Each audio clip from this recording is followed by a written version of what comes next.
course, is a point to go. However, for a bacher to take off Seder, and take in the middle of Seder Yeshiva, to go into the Rebbe, it was something which the Rebbe did not approve of.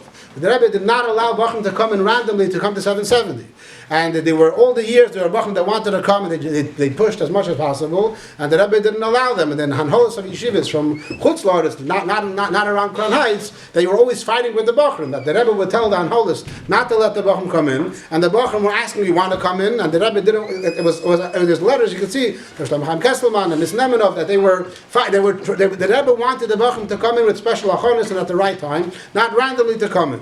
So that was the Seder all the years, and that's the Seder that we're trying to apply as well.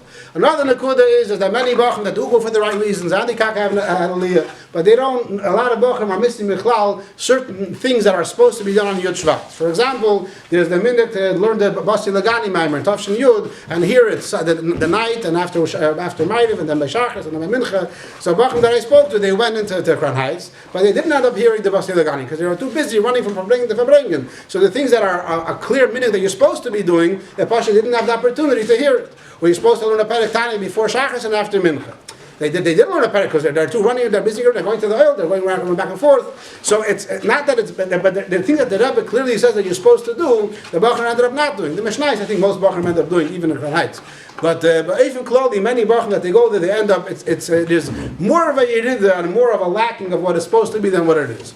So I know that today, you guys are growing up after Tafshin Samach, so it became a thing that most yeshivas, that many Bachar go in, but we grew up before Tafshin Samach and Holla. We look at it as a thing that was never supposed to be, and it was something we don't see that it gives an aliyah to the bachrim fakert, and that's why we include we made this policy.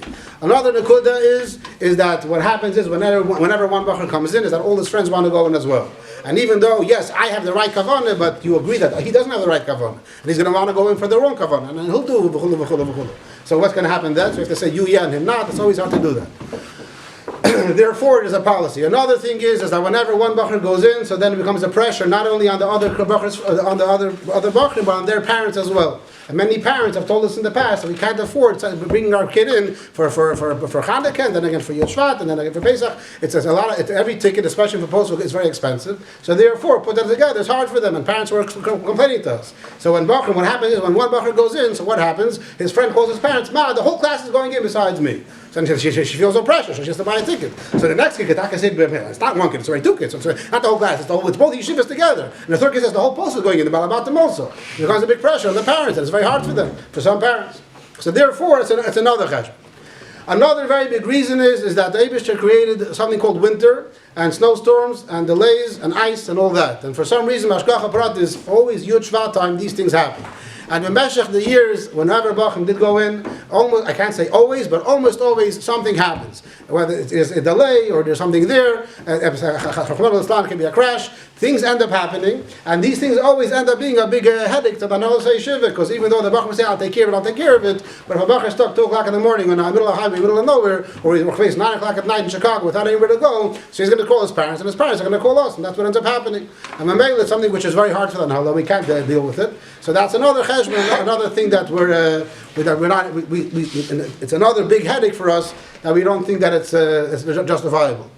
Another cheshbon is that when bachrim do end up going, so even though some other bachrim are not really excited about going, they don't care, and they end up staying over here, but it ends up being a big shvachkeit, just like whenever there's some bachrim leave yeshiva, it's always the bachrim that are here and they're being more feeling a shvachkeit. And not everybody can go in, like I said before, anyway. So the guys that are here end up being stuck, and they feel like losers, and they can't do the yeshiva properly, and becomes a big shvachkeit for everybody else. And biyachad in kol zeh, all these cheshbonis together comes to the policy that Hope understood a little bit.